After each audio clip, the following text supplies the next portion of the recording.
Peace and blessings, family. What's up with all the day? Jimmy thought that please live it. Don't sleep with this thing. As you can see, I'm sitting here with the MPC Key 37, and I've had it for roughly about 2 weeks. And I was going to do an in-depth first impression focus review on this on the MPC Key 37, but I'm opting out of that, and I just want to actually talk to you guys from my hands-on experience about it and using it and everything, because I think that's what's important. I get it. We get to talking about the technical aspects of the machine and all that other stuff, and sometimes the technical aspects can draw us away when in reality, once you start to use it, you realize that for what you do, the technical aspects that might be limited for others is not a limitation for you. So I'll go ahead and start at least right here. One of the biggest things that a lot of people were discussing about this was the RAM. And so far, using it for about 2 weeks, I haven't had any issues with the RAM. I think the maximum I've hit so far is close to 20% on the RAM. And that's, of course, when you're adding... You start to see it the most when you're adding your effects and your plugins, not so much when you're using you're just chopping audio. But when you start to add effects and plugins, you start to really actually see that. And I'm adding tracks. Like right now, I got one song up and it's about 12 tracks. Out of those 12 tracks, if I could look at it real quick, I want to see something. Out of those 12 tracks, we got...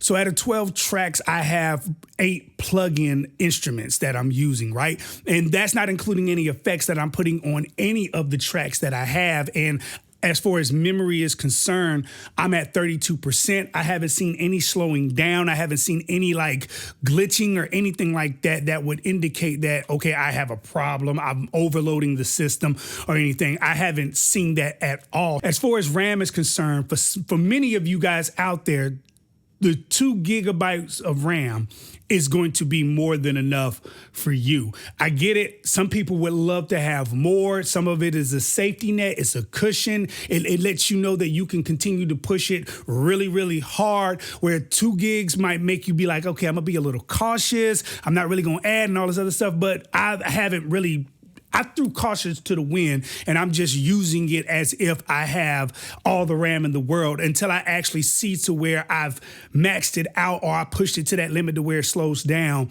At this moment, I haven't ran into that.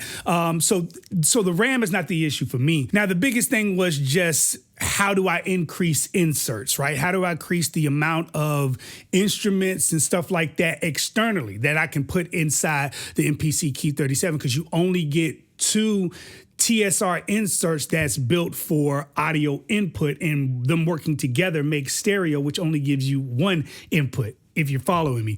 But for somebody like me, I have my phone that I'm recording into, and then we're recording from, and then I have my record player, which I'm recording from. So I have my Alto S8 8-channel mixing console. It's just a regular analog mixing console, but this allows me to have multiple channels coming into the MPC Key 37. I'm not having to unplug and replug things up. So I found my workaround with that. The next thing is going to be, I do want to add some more outboard gear on the output aspect of it, and then want to experiment with the CV gate. Never use the CV/gate or whatever it's called in the back. I know you can use it for like modular outboard gear and even some synths. So I'm excited to see what that would be like in the world of exploring that.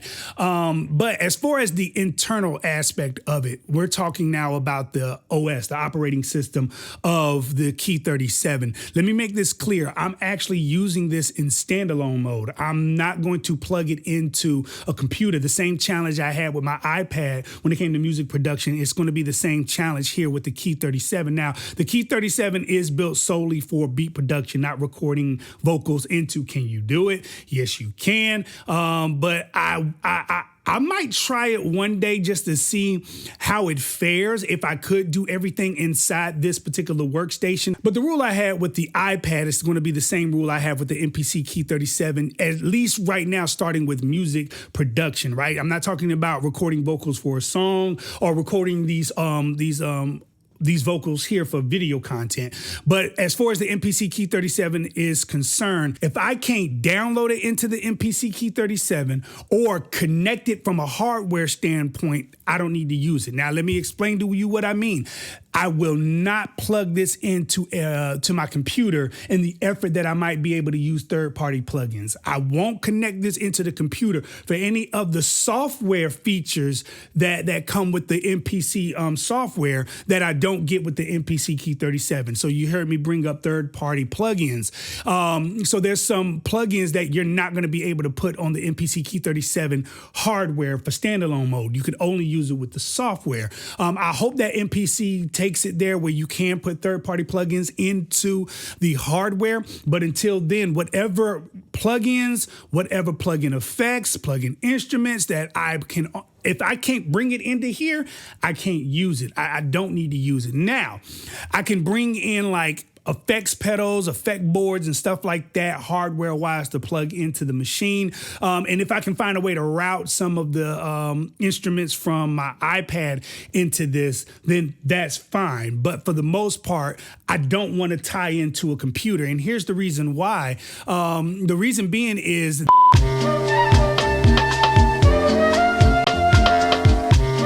all right, so that was a little long with that part. I will say this about the MPC Key 37, and this is really about the MPC in general, for standalone mode.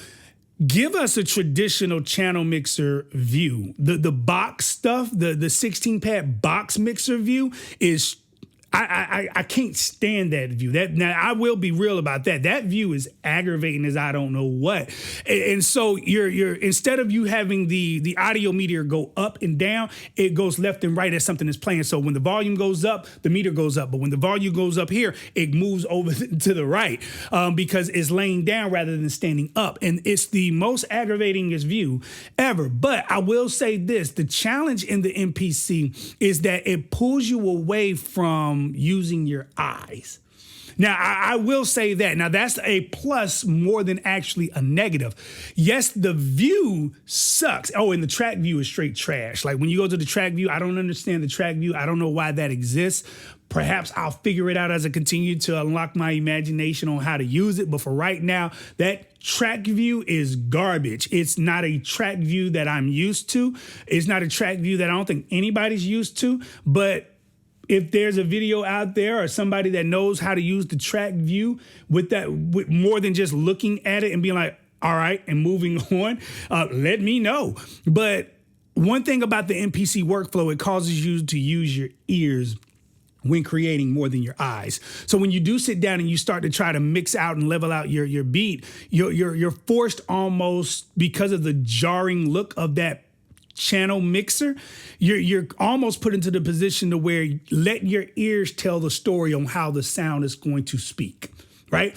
That's essentially what you kind of get. And that's where I'm finding myself at more and more and more, where in Beatmaker 3 and in Cubase's 3 or any other program that I've ever used, Cakewalk, yes, I did use Cakewalk, ladies and gentlemen. But any other thing that I've ever used, for the most part, outside of MPC, I was able to see the meters, where in this, because of the way that is laid out, I kind of am putting a place where my ears matter more than my eyes. And that's actually a really, really good thing. So that's a plus for the workflow that I'm actually maneuvering in and everything. The other thing, I will go back to the hardware as far as experience, is I don't like the fact that the MPC Key 37 feels very cheap. It really does. I won't say very cheap, but it feels low quality. Let me say it like that. Buttons are plastic and they're noticeable. The transpo buttons are very noticeably plastic, and it's kind of scary because you hope that they don't get stuck or stop working. And there's no play button on the touch screen that you could opt into in the effort to continue to record, over the play, start, play, right? It doesn't exist. You more than likely would have to plug into that software if you needed to play and record, simply because your buttons didn't work anymore. But other than that, the knobs feel great. The wheels feel great. The keys feel decent. They're not weighted keys or anything like that. They're nothing to write home about, but they get the job done. They get the job done. Let me just put it like that. And I'll let the keyboardists out there really talk about the piano keys. I know that they're not the cheap keyboards that I've played before or did my thing on before. So let me go ahead and end this by saying this. Oh, one last thing. That save button shouted. is a lifesaver, shawty. It's a beautiful thing that while you're creating, you just have to reach over and press that button to hit save, to save what you've just recently created. You don't have to go into a menu to save. You don't have to do that, which I think is great for continuously keeping yourself in the mood, in the inspiring moment, right? So having that save button is genius. I will say this though, when you're in the editing screen for your samples, you need a save button there, because sometimes you just want to pull samples. Like you want to spend the day, like I'll spend a day just doing nothing but pulling samples. And the thing that I don't like is when you're inside the sample editing window, and you're just pulling samples. That's all you're doing. You're not trying to create a project or anything like that. You just want to create a bank of samples. You have to assign that sample to a pad, meaning that you got to create a program. You got to assign it to a pad. Then you go in and save the sample. Put a save option with the sample edit page. Now, if it's there, please let me know. I haven't found it yet, but it would be so great to have a save option inside the sample edit window, right? Just or sample edit page, whatever you want to call it, instead of having to assign it to a pad, then saving it and all of the other good stuff, man. You know, I mean, come on. Help us out. Help us help you help me get through. All right, there it is. Now, let me end it by answering this question. Who is the MPC Key 37 for? If you are a road warrior, you're constantly on the road, having to share your equipment with other luggage inside your trunk, back seat, the van, however you're traveling, no, this is not for you. I don't think the build quality will actually survive. Now, if you are a studio rat going from studio to studio, you're not carrying any extra luggage, but your MPC Key 37 and the plug that comes with it, with probably your input-output cords, this will survive that, but it will not survive being thrown in the trunk with a bunch of other equipment. At least I don't think, from the build quality of it. Now, let's get into a person from the usage standpoint. I'll say this: if you don't care about the keys, if the ebonies and ivories is not a factor in your production workflow, meaning if you didn't have any of the keys that's on here, meaning the 37 key bed, and it doesn't affect your workflow at all in any way, do not get the Key 37. Get the MPC 1 Plus. As many have said before, and I'll repeat and echo at least here, the Key 37 is no more than an MPC 1 Plus with keys. You're paying $200 extra for 37 keys. Save $200, get the MPC 1 Plus, and if you have to use a key bed every blue moon, chances are you got an MPK minis laying around the house. If not, the 16 pads to play the keys or even chords will suffice. Trust me when I say don't spend $200 for 37 keys.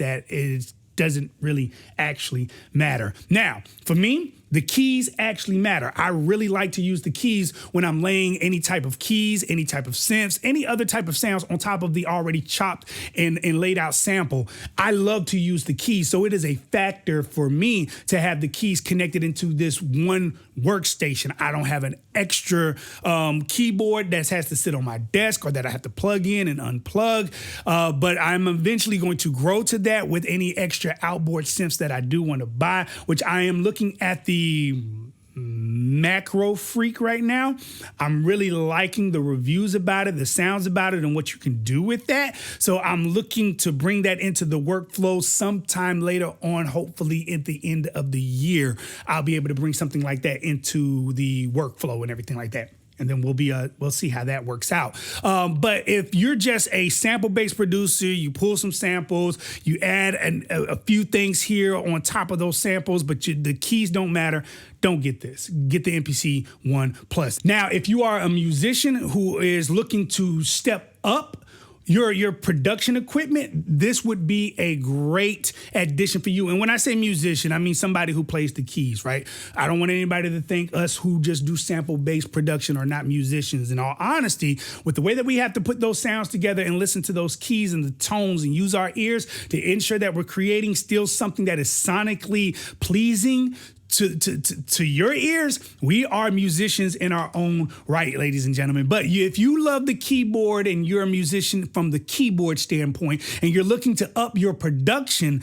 as far as equipment is concerned, but keep it all in one, this would be a great addition for you to have that step up to come into this world. I think the software, if you've never used it, it will be a challenge to actually kind of learn it because you are coming from more of if you're coming from like the more linear look of your views on your screen, this is not going to have that. So just be mindful of that as you change over. It will be a little jarring every time you pull up the channel mixer or the pad mixer or even that raggedy track view that's on here, right? So, but for the most part, this will suffice. I will say this, if you do use a lot of plugins, if you use a lot of plugin instruments, plugin effects, like you're heavy on that, you might want to step up and get the big brother with the 61 keys, the MPC key 61. This might not be the actual machine for you from a RAM standpoint. I didn't talk about storage. It only comes with 32 gigabytes of storage, but you can plug in an external drive into the USB if you so choose to, or use an SD card. So don't let storage keep you from actually buying this. If you think 32 gigabytes won't be enough, I have my Samsung TS5 500 gigabyte plugged into the back of this. So I am good for a while, baby. And if push comes to shove, if I have to back up what's on there, I can back it up onto a bigger hard drive that I already have. But if you do plug in an external drive, get an SD drive. Do not get one with the fan. Those slow joints, don't do that. Get an SD one, it's a lot faster. You don't have to worry about anything slowing down because of the drive being slow itself. But overall, I will say this has been a great experience. Having the MPC Key 37, being in that standalone mode, just operating strictly from this box. It's been very inspiring. It's been very challenging in the sense that I am learning something new in the effort to do what I do, right? But other than that, that challenge is welcomed because it stretches my mind. It stretches my creativity. It does get frustrating because I'm still learning the effects. I'm still learning how they sound. I'm still learning how the workflow goes for the most part. But at the end of the day, I love the fact that it's pushing me out of the comfort zone that I got into with Beatmaker 3. To this day, Beatmaker 3 on the iPad is still one of the top dog apps that you could ever have. But I wanted to try something different. Doesn't mean that I'm abandoning Beatmaker 3. I'm with my iPad all the time, whether it's in the living room or out and about. So if I have my iPad with me and inspiration strikes, that's the beauty of having the iPad. I can pull up Beatmaker 3 and get right to work. So it's going to be interesting seeing how that's interesting. How can I use Beatmaker 3 still in conjunction with the MPC Key 37? Ooh, that's a challenge that I am going to absolutely take, ladies and gentlemen. I'm going to jump on that. How can I use the plugins that I have, the VSTs that I have on my or AU audios or whatever we call them on iPad? How can I use those in connection with the MPC Key 37? Ooh, so this is going to get interesting down the line. I've given myself a new challenge that I think I want to try out. My gears is already working. All right, y'all, this video is long enough. I'm going to go ahead and let you guys go. Thank you guys for joining me on this journey, man. I am looking forward to what I am going to create and put out for you guys to listen to. I'm loving where I'm at on my music journey, man. Much love and respect. Y'all be safe out there, man. This your boy Sleep. Peace.